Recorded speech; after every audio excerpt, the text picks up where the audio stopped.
Hey guys, আমি যে লোকেশনে দাঁড়িয়ে আছি সেটা হলো আমাদের বাসার পাশে। দেখতে পাচ্ছেন অনেক সুন্দর একটা সিনারি। আর এখানে মজিদ ভাই মাছ মারতেছে। কিছু কমা দর্শকদের উদ্দেশ্যে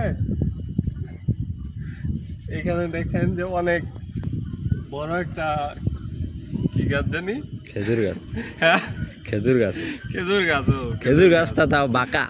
খেজুর গাছটা অনেক পুরনো একটা খেজুর গাছ, কিন্তু এখনো এটা ভাঙে নাই। এটা তো ওই চাওয়াটাই যাওয়া যাবো গা। মানে এদিক দিয়ে উঠতে উঠতে ওইদিকে যাওয়া যাবো গা। আর প্রচুর বাতাস এখন, মানে অনেক আরাম লাগতেছে আমাদের। আর এখানে দিয়ে কারেন্টের তার গেছে ওর দিয়া